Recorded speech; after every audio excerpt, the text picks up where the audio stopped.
मध्य प्रदेश में होने वाले विधानसभा चुनाव में भी ईवीएम यानी इलेक्ट्रॉनिक वोटिंग मशीन पर सवाल उठने लगे हैं। कांग्रेस के सीनियर लीडर दिग्विजय सिंह के बाद अब बसपा अध्यक्ष मायावती ने भी ईवीएम को लेकर बड़ा बयान दिया है।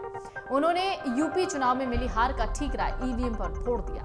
दरअसल मध्य प्रदेश विधानसभा चुनाव के लिए प्रचार जोर शोर से चल रहा है। मध्य प्रदेश में मतदान की तारीख नजदीक आते देखकर राजनीतिक दलों और नेताओं ने चुनाव प्रचार में पूरी ताकत झोंक दी।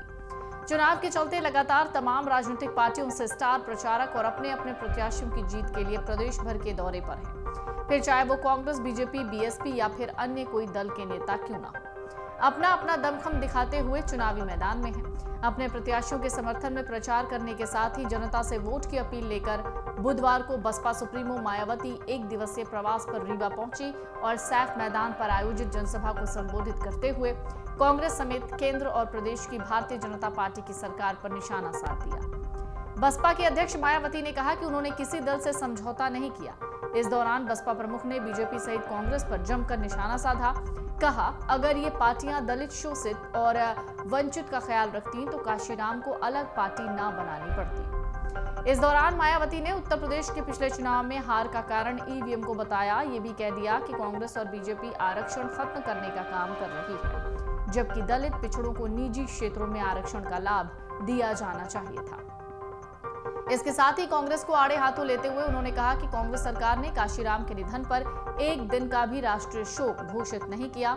इतना ही नहीं, महिलाओं के दिए गए 33% आरक्षण में भी एससी, एसटी और ओबीसी महिलाओं को आरक्षण का प्रतिशत तय नहीं किया गया, जिससे बीजेपी और कांग्रेस की मानसिकता प्रदर्शित होती है। बीजेपी सहित बाकी दलों पर कटाक्ष करते हुए मायावती ने कहा कि ये धन कुबेरों के धन से चलने वाली पार्टियां हैं, जबकि बहुजन समाज पार्टी अपने कार्यकर्ताओं के परिश्रम से चलने वाली पार्टी है। इससे पहले एमपी में हो रही रैली को संबोधित करते हुए मायावती ने आरोप लगाया था कि जब चुनाव बैलेट पेपर से हुए हैं, हमारी पार्टी का जनाधार बढ़ा है।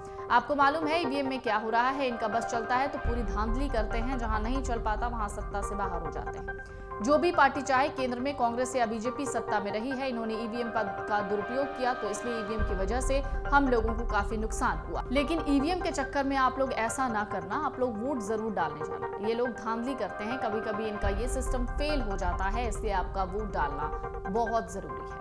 आपको बता दें, अभी कुछ दिनों पहले ही मध्य प्रदेश के पूर्व मुख्यमंत्री और कांग्रेस के दिग्गज नेता दिग्विजय सिंह ने भी ईवीएम पर सवाल उठाए थे, जिस पर सीएम शिवराज सिंह चौहान ने पलटवार करते हुए दिग्विजय सिंह पर निशाना भी साधा। तो आइए हम आपको बताते हैं दिग्विजय सिंह ने ईवीएम को लेकर क्या कुछ कहा था, जिस पर सीएम शिवराज ने पलटवार किया।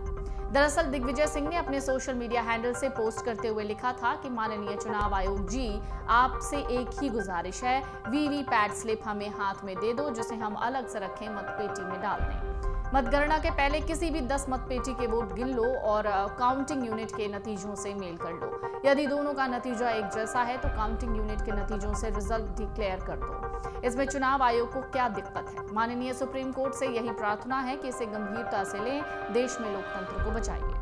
दिग्विजय सिंह के इस ट्वीट के बाद मुख्यमंत्री शिवराज सिंह चौहान ने अपने सोशल मीडिया में एक वीडियो पोस्ट करते हुए लिखा था, घमंडिया गठबंधन में केवल दरार ही नहीं पड़ी, बल्कि एक दिल के टुकड़े हजार हुए। कोई इधर गिरा, कोई उधर गिरा। इंडिया गठबंधन बनने के पहले ही बिखर गया है। राजा बहुत समझदार है, दिग्विजय जी बहुत समझदार है, उनको पता है कि वो हारने वाले हैं, इसलिए अभी से मशीन पर दोष मढ़ रहे हैं।